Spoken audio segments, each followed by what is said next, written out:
Assalamualaikum warahmatullahi wabarakatuh. Bagaimana kabar anak-anakku yang solih dan solihah? Alhamdulillah pada pagi hari ini kita berjumpa lagi dalam pembelajaran IPA Fisika bersama Pak Rozi. Pada pagi hari ini kita akan membahas materi fisika tentang listrik statis.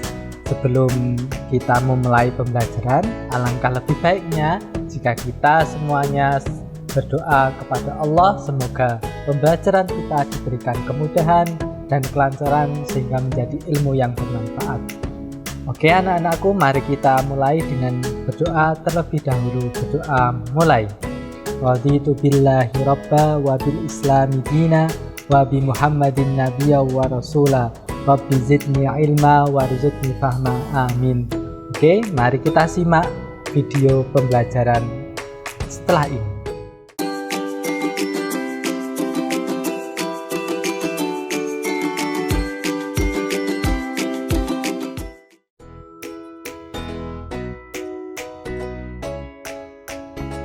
Listrik statis ini standar kompetensi yang akan kita capai yaitu memahami konsep kelistrikan dan menerapkannya dalam kehidupan sehari-hari.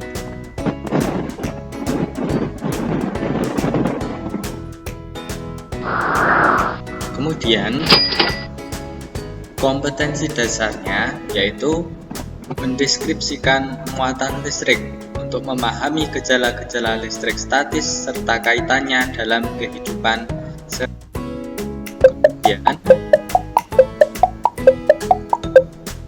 Indikatornya yaitu 1. Menjelaskan cara memberi muatan listrik pada benda. Yang kedua, menjelaskan secara kualitatif hubungan antara besar gaya listrik dan besar muatan listrik serta jarak antara benda yang bermuatan listrik. Indikator yang ketiga, menentukan arah garis gaya listrik pada benda bermuatan listrik. Indikator yang keempat, menjelaskan tentang peristiwa induksi listrik. Dan yang kelima, menjelaskan penerapan listrik statis.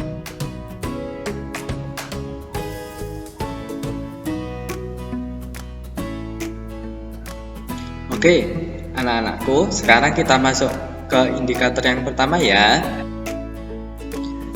Oke, di sini ada dua anak. Yang pertama anak laki-laki dan anak perempuan sedang berbincang-bincang mengenai anak laki-laki tersebut membeli sebuah minuman di sebuah toko misalkan.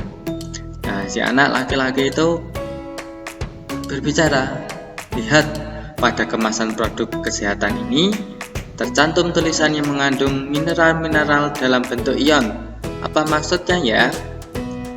Pun kita sendiri juga selalu merasakan atau mengalami peristiwa itu ketika kita membeli sebuah minuman di Indomaret atau Alfamart atau toko yang lain. Kita sering melihat minuman mengandung ion-ion positif atau ion-ion banyak sehingga ini memudahkan kita atau membantu kita agar lebih kuat dalam berpuasa. Maksudnya ion di sini apa ya? Dalam buku yang dibaca oleh anak perempuan itu, ion adalah atom atau gugus atom yang bermuatan listrik. Kalau ingin lebih jelasnya, yuk kita baca materi ini. Mari kita baca materi selanjutnya ya agar lebih jelas. Oke, selanjutnya kita akan membahas tentang muatan listrik. Ketika membahas tentang muatan listrik, kita juga yang pertama harus mengerti tentang pengertian atom itu sendiri. Atom itu apa ya? Atom adalah bagian terkecil dari suatu benda yang tidak dapat dibagi lagi. Artinya dalam sebuah benda, misalkan ketika benda itu dipotong-potong kemudian dihancurkan, dileburkan sampai titik yang terkecil, dan itu bagian yang paling terkecil yang sudah tidak dapat dibagi lagi, itu nanti dinamakan adalah atom. Nah, teori atom yang paling modern dan yang paling mendekati kesempurnaan adalah teori atom dari Niels Bohr. Bagaimana teorinya? Teori ini menyebutkan pertama, atom terdiri atas inti atom yang bermuatan positif yang dikelilingi elektron yang bermuatan negatif. Kemudian yang kedua, elektron bergerak mengelilingi inti atom. Artinya apa? Di sini atom itu diibaratkan seperti tata surya kita. Inti atomnya adalah matahari, nanti kemudian elektronnya adalah planet-planet yang berada di sekeliling matahari. Sehingga planet-planet tadi atau yang kalau di atom itu merupakan sebuah elektron akan mengelilingi matahari itu. Kalau di atom namanya inti atom, mataharinya itu mengelilingi, kemudian mengelilinginya berlawanan arah jarum jam. Kemudian apalagi? Elektron dapat berpindah dari satu lintasan keluar atau lintasan ke dalam. Kalau di planet bumi tidak bisa berpindah ke orbit Mars, Mars juga tidak bisa berpindah ke orbit bumi. Tapi beda di atom, elektron itu bisa berpindah dari kulit yang satu ke kulit yang lain, bisa pindah ke dalam, bisa juga pindah keluar. Itu bedanya di atom dengan di tata surya.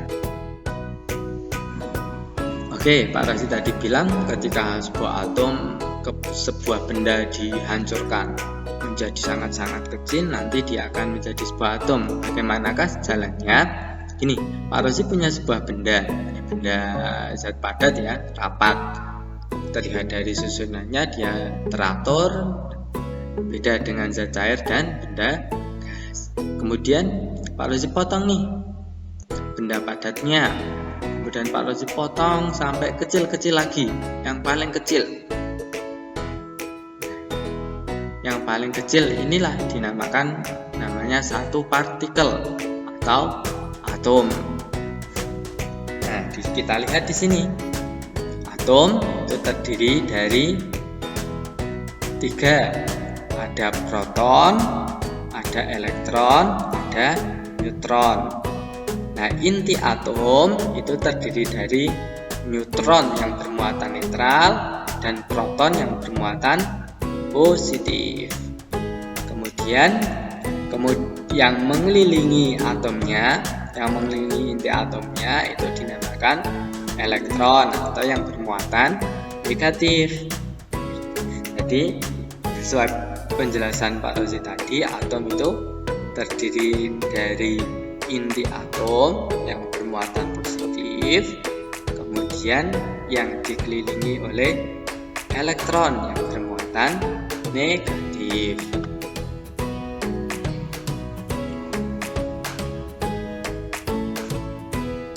Nah, kalau kita deskripsikan mengenai teori atom itu, yang pertama, atom terdiri dari partikel-partikel, antara lain tadi sesuai gambar, ada proton yang bermuatan positif, ada elektron yang bermuatan negatif, dan neutron. Yang kalau di sini Pak Razi gambarkan O itu maksudnya dia nol atau netral, jadi dia tidak mempunyai muatan. Kedua, proton dan neutron itu membentuk inti atom yang dikelilingi oleh elektron sesuai gambar tadi, proton yang berwarna merah, neutron yang berwarna biru. Itu dinamakan inti atomnya.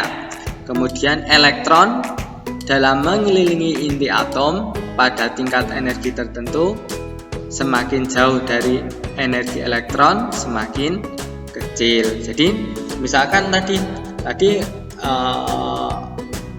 lingkarannya atau garis yang mengelilingi inti atomnya hanya satu, misalkan ada 2, 3, dan 4. Semakin dia dekat dengan inti atom, energinya semakin tinggi. Semakin jauh dari inti atom, dia energinya semakin kecil. Jadi misalkan mau mengambil itu paling mudah yang mengambil bagian yang paling kuat. Kemudian atom netral, jika proton sama dengan jumlah elektron. Jika elektronnya lebih banyak, dia akan cenderung menjadi negatif, atom negatif. Kalau protonnya lebih besar, dia akan cenderung menjadi atom positif.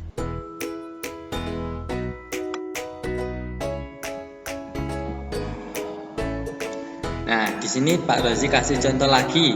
Di sini ada atom helium sama atom lithium. Di atom helium hanya terdiri dari satu lintasan saja elektronnya. Ini ada dua, dia berputar terus berlawanan dengan arah jarum jam. Kemudian di atom lithium dia sudah mempunyai dua tingkat energi, ada tingkat yang pertama sama tingkat yang kedua atau dua lintasan. Lintasan yang pertama dan lintasan yang kedua. Lintasan pertama terdiri dari dua elektron, sedangkan lintasan yang kedua hanya terdiri dari satu elektron. Pun sama antara atom helium dengan atom lithium. Di atom helium itu juga terdapat proton, juga terdapat neutron. Sama juga walaupun tidak tertuliskan di situ yang berwarna biru itu neutronnya atau yang bermuatan netral. Kemudian yang bermuatan positif atau proton itu yang berwarna merah. Sedangkan yang hitam baik helium atau lithium itu dinamakan elektronnya atau yang bermuatan negatif.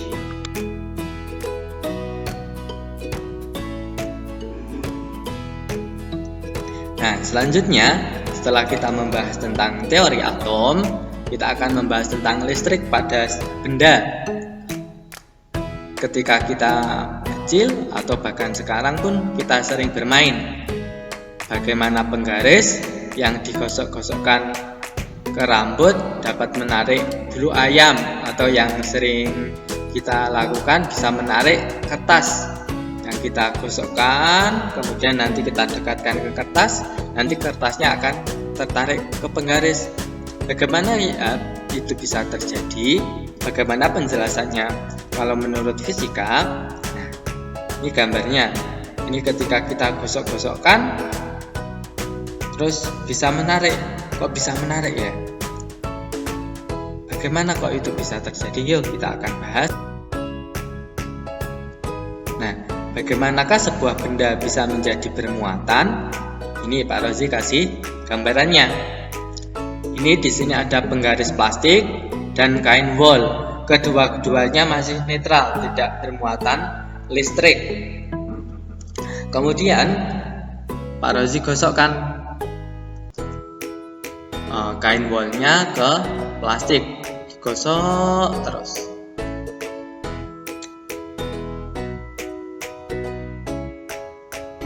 Kemudian setelah digosok, apakah yang terjadi? Nah, penggaris plastik yang digosok dengan kain wol, maka penggaris plastik akan bermuatan listrik negatif karena elektron dari kain wol pindah ke penggaris plastik. Sama halnya ketika tadi penggaris digosok-gosokkan ke rambut kita, kemudian kita coba penggaris itu kita dekatkan dengan bulu ayam atau kertas, nanti kertas atau bulu ayamnya akan tertarik ke penggaris. Artinya apa? Tadi penggaris tadi bermuatan negatif setelah kita gosokkan ke dalam rambut kita, sehingga bisa mampu untuk menarik bulu ayam atau kertas seperti yang sering kita gunakan atau kita lakukan. Kemudian contoh yang kedua lagi, ini Pak Rozi punya kaca, sama yang kedua punya kain sutra. Kedua-duanya netral ini, kaca juga bersifat netral, kain sutra juga bersifat netral. Kemudian digosokkan antara kaca sama kain sutra, sebagaimana tadi penggaris dengan kain wol. Sama-sama digosokkan. Apa yang terjadi juga? Di sini berbeda. Kalau tadi plastik menjadi negatif, Tetapi kalau di sini kaca menjadi bermuatan positif, sedangkan kain sutra bermuatan negatif karena elektron dari kaca pindah ke kain sutra. Jadi yang berpindah itu elektronnya, bukan protonnya. Kalau tadi di penggaris yang berpindah yaitu elektron dari kain wol pindah ke penggaris. Kalau di kaca dengan sutra ini elektronnya berpindah dari kaca ke kain sutra, sehingga kaca menjadi positif, sutra menjadi negatif. Kalau yang penggaris di slide sebelumnya, penggaris menjadi bermuatan negatif, sutra kain wolnya menjadi positif. Nah, di indikator yang kedua kita akan membahas interaksi antar muatan listrik. Nah, ini ada kaca, kedua kaca itu sama-sama bermuatan positif, maka dia akan tolak menolak. Jadi apa? Muatan sejenis bila didekatkan saling tolak menolak. Jelas kan? Yang sudah kita ketahui kalau magnet utara dengan utara juga tolak menolak, selatan dengan selatan juga tolak menolak. Sama juga ketika muatan sama-sama positif, bila didekatkan dia akan tolak menolak. Sama juga ketika nanti negatif. Oke. Nah, ini ada interaksi muatan listrik lagi. Ada plastik bermuatan negatif dan kaca bermuatan positif. Bila keduanya didekatkan, maka mereka akan ditarik. Artinya tarik-menarik. Jadi apa kesimpulannya? Muatan tidak sejenis. Kalau di sini ada negatif sama positif, bila didekatkan maka dia akan saling tarik-menarik. Nah, yang tadi ketika kedua benda bermuatan berdekatan itu sama seperti yang sudah dikemukakan oleh Coulomb. Tadi hukum Coulomb ya. Ini ada dua muatan sama-sama positif, Q1 dan Q2. Bila didekatkan dia akan tolak menolak. Beda kalau ini bermuatan positif sama negatif. Kalau didekatkan, keduanya didekatkan, itu akan tarik-menarik. Jadi yang atas itu saling tolak menolak karena muatannya sama. Kalau yang bawah itu muatannya berbeda, sehingga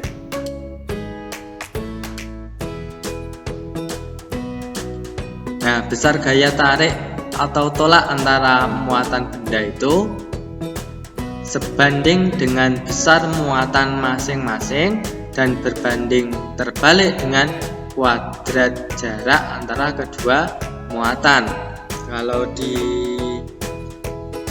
dirumuskan itu F sama dengan K, di sini K adalah konstantanya, sama kali Q1 Q2 per R kuadrat, di mana F itu adalah gaya Coulomb, kemudian Q adalah muatannya, di sini ada Q1 dan Q2 satuannya Coulomb, kemudian R itu adalah jarak antar muatan, kemudian K adalah ketetapannya, yaitu bernilai 9 kali 10 pangkat 9 Newton meter kuadrat per C kuadrat.